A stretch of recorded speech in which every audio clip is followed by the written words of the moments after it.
Hey everybody, Fletch from All Things Overlanding here. On today's episode of the podcast/vlog, I wanted to touch on something that a lot of you guys have kind of said to me. So I'm going to elaborate on that a little bit more in detail, but basically what I'm thinking is I've had quite a few of you guys reach out, and I really appreciate it. Everybody that's reached out and said, hey, I love overlanding. I love watching people's videos on YouTube. I like listening to podcasts. I like all that stuff.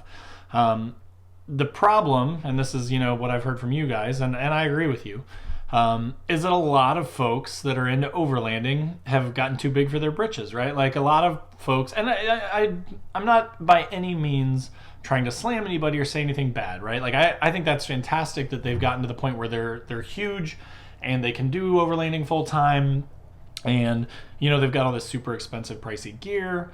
Like, good for them. That's awesome. But what I wanted to talk about on this episode is overlanding as a hobby, right? Which I think for the vast majority of us, and again, correct me in the comments if I'm wrong, or, post up and let me know if I'm right. A lot of us do this as a hobby, right? And we enjoy it and we love it, but we have to go back to work on Monday, right? So a lot of our trips are weekend trips versus 2-week-long trips and things like that. So I kind of wanted to talk about, what that's like in real life. Because, again, as I mentioned, a lot of you guys have reached out and said, hey, thanks for hitting budget-minded stuff. Thanks for talking about an inexpensive platform like the Xterra. Thanks for, keeping it real and talking about why you bought this flashlight that's $10 instead of the one that's $50, that kind of stuff. But I wanted to touch more in this episode on what it really looks like to go overlanding when you're kind of more of like a weekend overlander, right? Like you're more of a full-time job type of person that just gets out when they can. So if you want to hear more about that, I'd love for you guys to stick around and hang out with me. So yeah, stay tuned and we'll be right back.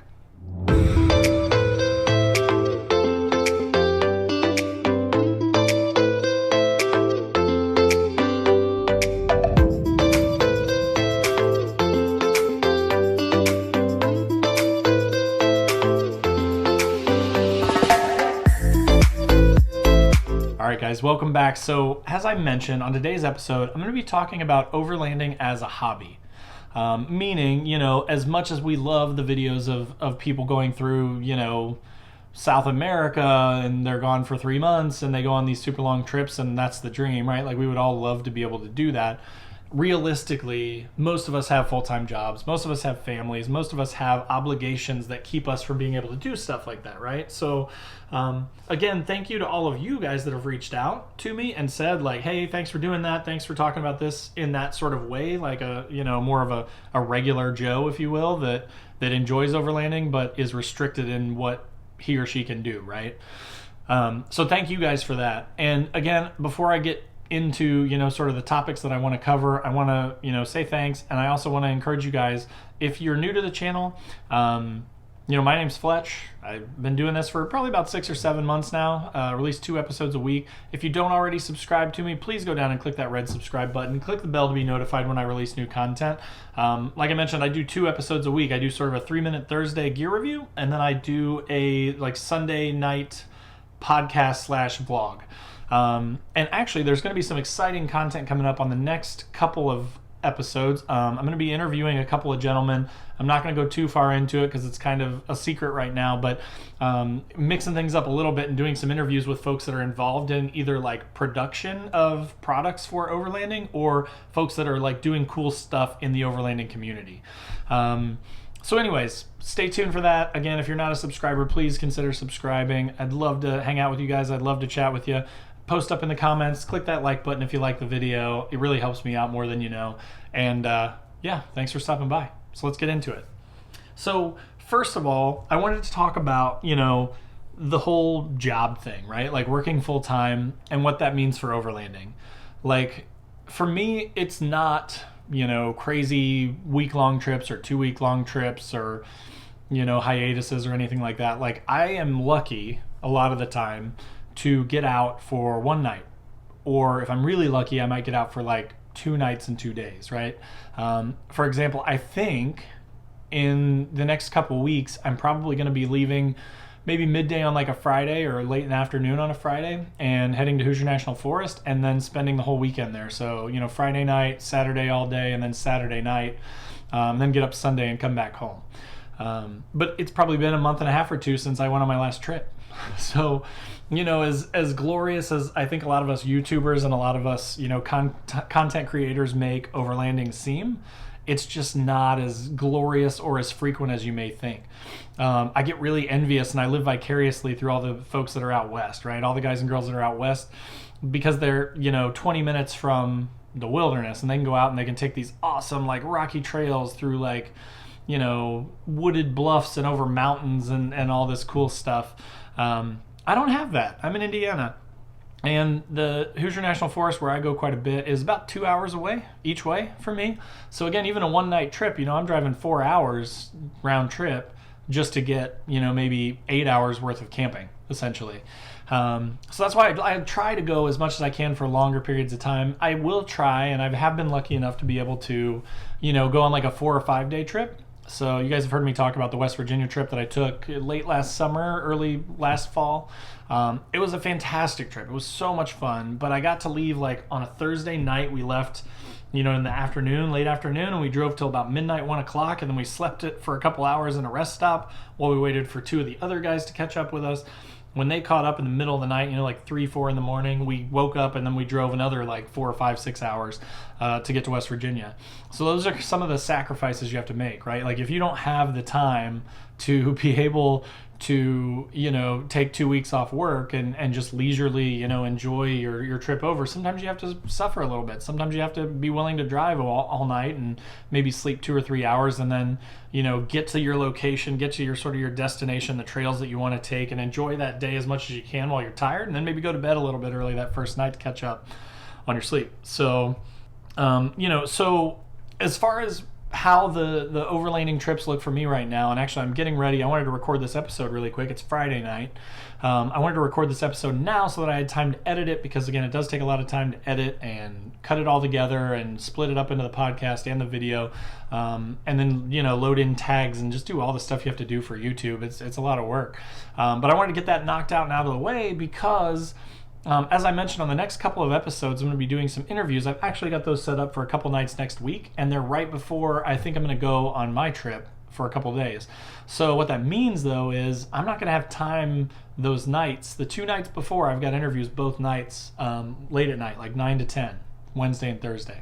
And then I'm planning to like be ready to go. I'm going to basically work Friday and then just leave straight out from work and head out. So basically what that looks like for me is after I get done recording this for you guys, I may edit it right away, or I may wait and edit it tomorrow. But then I'm going to start planning for next week's trip. And again, it's a 2-day trip, right? So it's nothing too crazy or fancy. It's roads that I'm familiar with. It's the national forest that I go to all the time. So I don't even have to do any planning as far as like trip or anything like that. I am going to plan out.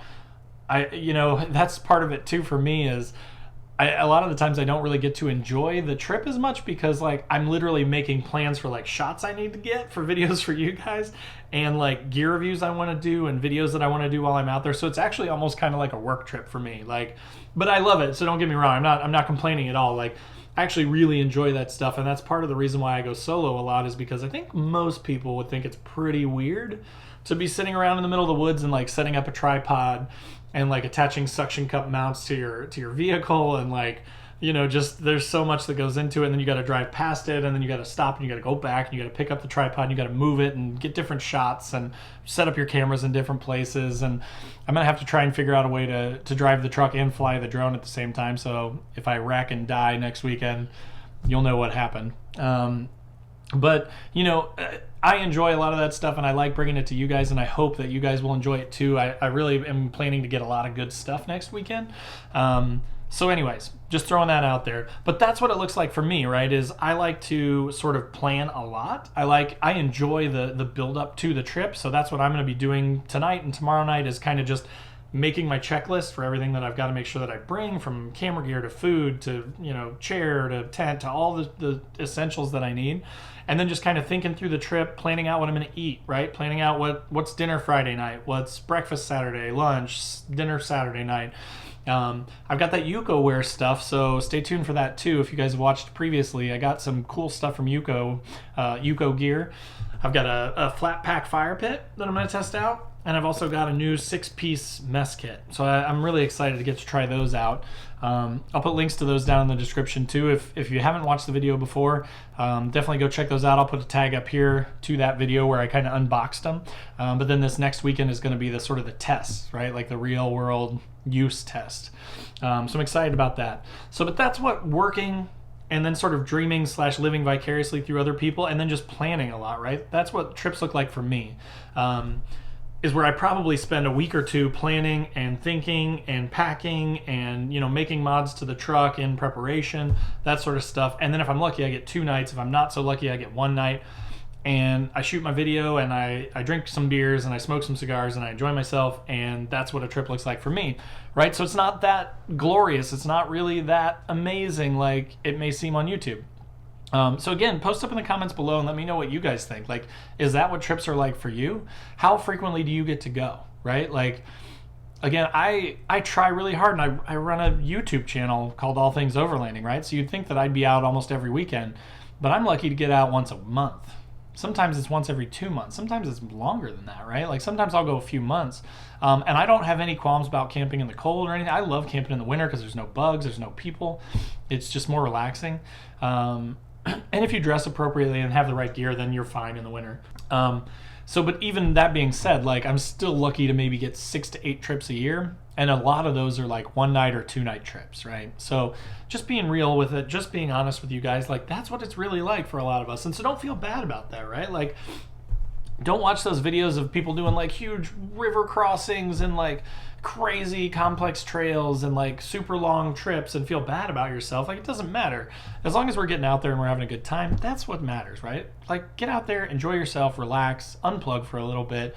That's the important thing in my opinion. If you guys disagree, post up below and let me know. All right, so that's a little bit about, you know, working full time and then kind of dreaming and living vicariously through other people's YouTube videos. I've talked a lot about sort of that 1 and 2 day trip. But so I did want to kind of touch on, you know, the fact that you can't, you know, a trip for me looks different than what you see on a lot of these YouTube channels. For me, it really involves some exploring. And usually, you know, not as much as I would like, but I do try to like not just go straight to the campsite and like set up. I do try to like check out new trails, learn my way around, especially since I kind of go to the same national forest quite a bit. I like to go and check out different areas. It's not really geocaching, but like I will drop pins and sort of like as I'm exploring and I'm finding cool new things or sites to see or, you know, places that might be flooded when it's raining that you could go and do some water crossings and stuff, I will mark those on a map. So I'm kind of building out a map. I have some updates coming to my website before too long too that I think should be helpful for you guys, because one of the main questions I get a lot is, hey, where was this campsite you camped at? Hey, where was that you camped at? Hey, where was that thing that I saw in that video that you did? So the plan for the website is to build sort of an interactive map where you guys could just go and like click on it and like save locations and stuff. So it should make it way easier for you guys to find kind of what you need and find places where I've been and let my sort of exploration and documentation of places in Hoosier National Forest kind of be shared with you guys. So just so you know, that's coming. I'm trying to work with my web developer friend, but he's a web developer, so he like sleeps during the day and works at night and like is hard to get a hold of. So it's coming though, I promise. But so yeah, trips look like, you know, some exploring, you know, again for me, some videoing. That's just part of what I do when I go down there. And then, you know, after you're done exploring, after you've kind of dropped your pins, you've, you know, sort of learned your way around the area, you've tried out the trails that you can try out, then you get to camp, right? And again, the pretty standard stuff that I think all of us probably do, which is set up. You know, you've got to set all your stuff up. You got to process firewood, right? So you've got to get ready. You've got to set up the fire pit. If it's a mess, you've got to clean up the trash out of it. You've got to dig it out if it's full of ashes, spread the ashes out in the woods. Build up the surrounds of the fire pit if it's been knocked down or destroyed, which seems to be sort of the norm. And then you have to process firewood, which again, if you don't have a chainsaw, I highly recommend them, particularly an electric one, because you don't have to mess with fuel. you don't have to, it's just so easy, right? And especially with the solar that I've got. But if you just plug it into your car, still you could charge batteries on your way down to your trip or up or wherever, sideways to your trip that you're going. And then just use that electric chainsaw, and it just makes things so much easier. I was using an axe before, and it's like you find like a dead fall tree or like a standing dead tree, and you're trying to cut that thing. I mean, it would take you 20 times longer to cut it up that way than it does with a chainsaw. But I cut up firewood, process the firewood, and then I like to just chill a lot of the times. I like to, plug my phone in the car. If I've done a lot of videoing, it may be kind of low on batteries. I put it in the car away from me so that I'm not distracted by it. And I'll sit and I'll read. I'll smoke a cigar. I'll drink a few beers or more. Speaking of which, if you're a brewery and you're watching this and you're looking for somebody to sponsor, I'm very jealous of Overland Pioneer.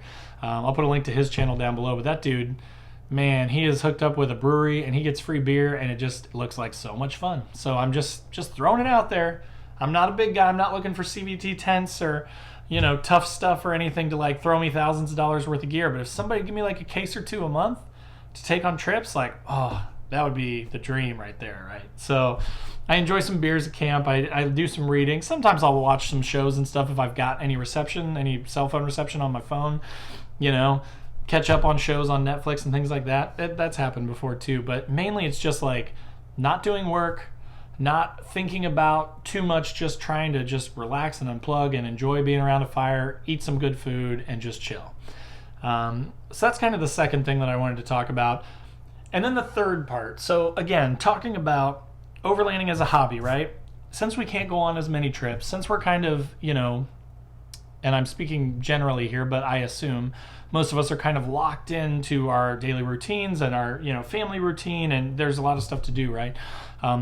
A big part of what I would consider overlanding for me is building up the rig, prepping it, modding it. Like, I will think a lot about, like, when I get out into the wilderness, what do I need to have? Are there maintenance items that need to be done to the truck that I want to get done so that they don't hinder, a possible trip? Since I don't get that many, I don't want to have a problem with the truck, like have bad brakes or, have a water leak or something coming in from the roof and then just ignore it. And then all of a sudden I'm like, hey, I get to go on this trip, but I have the whole truck torn apart to do brakes and I never finished it. For me, my truck isn't my daily driver. It was for like 3.5, 4 years. But just recently, I paid it off like 1.5 years or 2 years ago, and then I just drove it, and I still love driving it. I mix them up. I alternate, so I wouldn't really call the truck or the other vehicle the daily driver, although the other vehicle is more of a daily driver. But I switch them up, right? So I drive different vehicles. So I do have the luxury now of like being able to throw the truck up on the lift and take off all the wheels and tires and do brake jobs or, do modifications or put sliders on it or put armor on it or do whatever I need to do without having to worry about getting to work the next day in it, which is kind of nice. But again, as I just mentioned, that can also be problematic because then, you throw it up there and then it's cold. Like right now it's 12 degrees outside. I'm not working on the truck. I'm not going to do it. It's 12 degrees. I'm a wuss. Like, I'll camp in it. That's different. I have a fire and beer. But just to, like, do brakes at 12 degrees, like, nah, I'm good. I'll wait for it to go back up to 30 where it's nice and balmy, and then I'll do my brakes. But that can go on for weeks, right? Especially in the winter in Indiana. It could be 50 tomorrow. It could be 10 the day after that because our weather is crazy. So where I'm going with that though is like that's what I do a lot in my downtime is I will I just fitted new four Hella 500FF fog lights on the top of the truck because previously I had LED spots and they just weren't that great. They were the cheap Amazon ones. They were like $40 for 4 of them, I think, and they were just garbage. Like they had no throw to them, and so I was getting tired of not being able to see when it's dark outside. That's the whole reason I mounted the extra lighting on the roof. But I went cheap, as I am wont to do because I am a budget-minded overlander. I went cheap and it was not worth it. But so now I mounted these Hella 500FFs. I was, gonna go camping a few weeks ago and it ended up not working out, but I was like, man, I've got the whole inside of the truck torn apart, all the panels out of it, all the trim off, wires hanging everywhere, right? Like, and I was like, I have to finish this stuff because if a trip comes up, I'm not gonna be able to go because my truck's gonna be torn apart. And so that kind of motivated me to get going. But so that's a lot of it too, right? Is just thinking about what needs to be done to the truck, what is going to make the next trip better. If there's a problem with the truck, making sure that it's sound and ready to go so that I don't get stranded somewhere. Checking electrical things. I have had a fairly consistent, when it's pouring down rain, leak coming from my roof that I still have to figure out. It's not been too bad, and I've dried it all out, but it's still annoying that it happens, and I cannot for the life of me figure out what is going on and where it's coming from. I actually have a pretty good idea, but I haven't quite nailed it down yet. But stuff like that, right? Like doing maintenance, doing work on the vehicle, prepping for that next trip, that's almost more of it than the actual trips themselves, for me anyways. So again, I wanted to kind of shine some light on what does it really look like to be an overlander in a modern time, right? Like what does it look like to not be able to do it full time, to not be able to take a month off? Because again, I think a lot of you guys are in that same situation, right? Like a lot of us have jobs, a lot of us are not able to just do it whenever we want. So I wanted to touch on, the fact that a lot of it is planning for the trip. A lot of the trips are not the glorious 5-day trips with 20 hours each way, driving out to Moab and then spending 2 weeks there and then driving back. That's not what my trips are normally. And then also the vehicle stuff. I think a lot of us that are into overlanding oftentimes are also gearheads, right? We're also car guys and girls. And we like driving modified vehicles, and we like the benefits that come with modified vehicles. So that is a lot of the fun for me too, is just modifying the vehicle, working on it, making changes, making it my own, making it not look like every other exterior on the road. So again, that's kind of just my take on what real overlanding is, I guess you would say nowadays. What does it really look like when it's a hobby for you and not your full-time job, or you're not a van life person? So I hope that kind of shines some light on it. I hope you guys can sort of, capitulate with that. That was a weird word to use. I hope that you guys can kind of identify with that. And that, you guys are kind of thinking, yeah, that is a lot what it's like for me. And, I do need to do more modding on my vehicle, or, here's some things that I do. So definitely, if you guys are listening to this on the podcast, hop over onto Facebook and Instagram or YouTube. Leave some comments. Let me know, what do you guys do? Are there some things that I missed here? Are there some things that you guys love doing that has nothing to do with the actual overlanding trip, but maybe is about prepping? Or, do you find recipes and try and think of cool things to cook at camp? Or, what things do you do in between trips that kind of keep you on pace for the next trip, right? So yeah, I hope that was helpful for you guys. I hope it was interesting. I hope it kind of gives you a sort of an inside view of what it actually looks like. And again, my goal is not to just, as much as I do want to show overlanding as this glorious, amazing thing, and I really do think it's a lot of fun, most of us are not, crazy fancy full-time overlanders, right? So just kind of wanted to give you guys an insight into what that looks like for me. And I'd love to hear from you guys on what it looks like for you too. So again, post up in the comments below, click that subscribe button. Thank you guys for listening to the podcast. Thank you guys for watching on the vlog. Love you guys. Appreciate y'all. So have a good week, and hit me up in the comments and let's talk. All right? Take care, guys. Have a good week. Bye.